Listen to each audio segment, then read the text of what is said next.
திருச்சிற்றம்பலம். தென்னாருடைய சிவனையை போற்றி, எந்நாட்டவர்க்கும் இறைவா போற்றி. சிவ பராக்கிரமம் அதில் 58வதாக பிரம்ம சிரச்சேத மூர்த்தி அந்த பெருமானை பற்றி பார்க்கலாம். முன்னொரு காலத்தில் பொன்மலையாக இருக்கக்கூடிய அந்த மேருமலை, அந்த மலையினுடைய ஒரு சிகரத்தில் பிரம்மதேவனும் விஷ்ணுமூர்த்தியும் 2 பேரும் அங்கே இருக்காங்க. அப்போது இருக்கும் பொழுது கணக்கில்லாத தேவர்களும் முனிவர்களும் அவங்க 2 பேரையும் வணங்கி, திரிமூர்த்திகளில் முதன்மையானவங்க யார், ஆதி அந்தம் இல்லாத எல்லா ஜீவன்களோட இடத்தும் அந்தர்யாமியாக இருக்கக்கூடியவர் யார் அப்படின்னு சொல்லி கேட்குறாங்க. ஆதி தேவன் அருள் இல்லாமல் எதுவும் நடக்காது. இது எல்லாமே மாயையின் பிணிப்பால் வருந்தக்கூடிய இந்த பசுக்களாகிய பிரம்மாவும் விஷ்ணுவும் 2 பேரும் தங்களுடைய கண்ம வசத்தால் இருமா படைஞ்சு போய் இருக்காங்க. அப்போ அயன் அத்தகைய பிரம்மம் நான் தான் அப்படின்னு சொல்ல, நாராயண் நானே உன்னை பெற்றவன், நான் தான் உன்னோட பெற்றவன், அதனால் நான் தான் பிரம்மம் அப்படின்னு சொல்லி ஒருவரோடு ஒருவர் 2 பேரும் பல காலமாக இகழ்ந்து மொழி பேசி தங்களுக்குள்ள தர்க்கம் செஞ்சுக்கிட்டு இருக்காங்க. இதை பார்த்து அந்த தேவர்கள் முனிவர்கள் எல்லாரும் திருச்சிற்றம்பலம் நம்மால் இவங்களுக்குள்ள பகைமை எதுக்கு ஏற்படும், நம்ம போவோம் அப்படின்னு சொல்லிட்டு அவங்க போயிடுறாங்க. தேவர்கள் முனிவர்கள் இவங்க எல்லாம் போனாலும் இவங்க 2 பேரும் அவங்களுடைய மமதை காரணமாக வழக்கு இப்படி சண்டை போட்டுக்கிட்டு இருக்காங்க. வேதமும் பிரணவமும் தான் எடுத்துகிட்டு பிரம்ம விஷ்ணுக்களே வீண் வாதம் பண்ணாதீங்க, சர்வ பரிபூரண ரகிதராகிய சிவபெருமானே பரம் அப்படின்னு சொன்னாலும் அதை அவங்க கேட்கல. மீண்டும் அவங்க சண்டை செஞ்சுக்கிட்டு இருக்காங்க. அப்போ அவர்கள் வழக்க இந்த 2 பேருடைய சண்டையும் நிறுத்தணும் அப்படிங்கிறக்காக இறைவன் அங்கே ஜோதி உருவாக நிற்கிறாரு. 2 பேரும் ஏதோ ஒரு சுடர் தோன்றுறதே அப்படின்னு சொல்லி பார்க்கும் பொழுது எம்பெருமான் அந்த ஜோதிக்கு நடுவில் உமாதேவியோட திரு கைலாயங்களில் இருக்கக்கூடிய அந்த வடிவத்தை காமிக்கிறாரு. விஷ்ணு அதை பார்த்துட்டு இளமிசை தாழ்ந்து துதித்து நிற்கிறாரு. ஆனால் பிரம்மாவோ அந்த அவருடைய மாணவ மல முதிர்ச்சியால் அதை மதிக்காமல், அவருக்கு அப்போ 5 தலை இருந்திருக்கு, நடு சிரத்தால் பெருமானை இகழ்ந்து பேசினான்.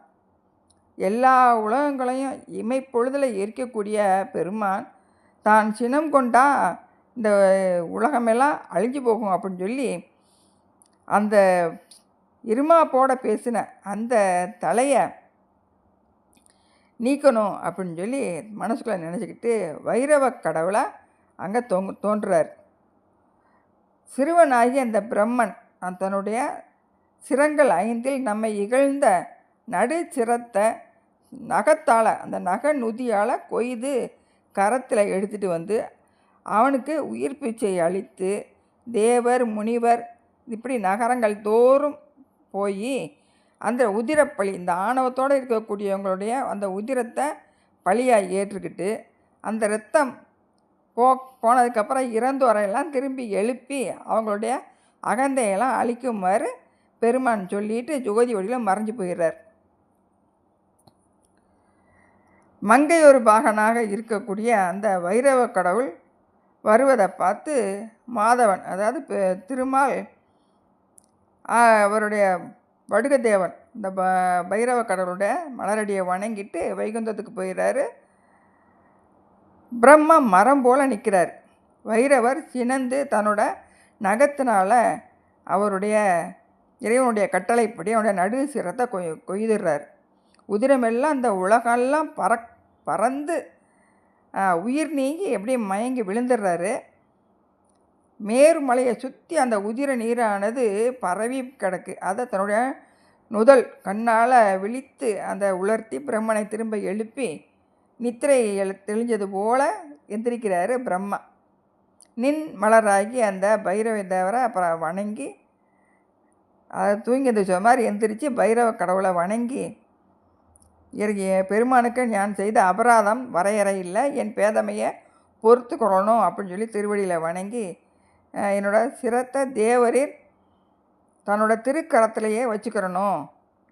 அதனால என்னோட அஞ்ஞானம் அழிகிறதுக்கு நான் ஒரு காரணமாக இதை நீங்கள் அதை பார்க்கும்போதெல்லாம் எனக்கு அது தெரியணும் அப்படின்னு கையிலேயே வச்சுக்கிறணும் அப்படின்னு சொல்லி பிரார்த்தனை பண்ணுறாரு. பைரவரும் அதுக்கப்புறம் நான்முகன் அப்படிங்கிற அந்த 5 தலையில் ஒரு தலை போனதுனால அவர் நான்முகன் அப்படின்னு பெயர் எடுத்துகிறாரு. மேருமறையில் இருந்து இறங்கி தன்னுடைய திருவுள்ள குறிப்பின்படி அவர் போகிறார். தலையிழந்த பிரம்மா சதுர்முகத்தோட சத்தியலோகம் போயிருக்காரு. தானே பிரம்மன் என்ற தருக்குற்று அந்த பிரம்மனோட 5வது தலையை தன்னுடைய நகத்தினால் கிள்ளி எடுத்ததுனால சங்கரருக்கு பிரம்ம சிரச்சேத மூர்த்தி அப்படின்னு ஒரு பேர் வழங்கப்படுது. இது பிரம்மாண்ட புராணம், வாமன புராணம் இதிலெல்லாம் இந்த நிகழ்வு சொல்லப்பட்டிருக்கு. இது நடந்த தலம் திருக்கண்டியூர். இது திருவையாருக்கு பக்கத்தில் இருக்குது. இறைவனது திருநாமம் பிரம்மநாதர், இறைவி மங்களநாயகின்னு சொல்லப்படுது. இறைவனோட 8 வீரட்ட செயல்களில் இது ஒன்று. திருமுறைகளில் பல இடங்களில் இந்த காட்டப்பட்டிருக்கும். இதில் காஞ்சி புராணத்தில் காலபைரவரை பற்றி சொல்லுது. பொலங்கொள் பங்கி முக ரோமம் பொழிய உமையோடு அம்புயம்போல் அலர்ந்த விழிகள் 2ம் அது முகிழ்த்தால் அணைய நுதல் விழியும். இதெல்லாம் இறைவனை பற்றி சொல்கிறாரு. நுதல் விழியும் இளங்க இரவி நடுவிளங்கி இருவர் இகழ்போது அயன் சிரம் கொய்து அலங்கும் உகிரான் மருங்க அமர்ந்த பெருமான் திருவுருவம்.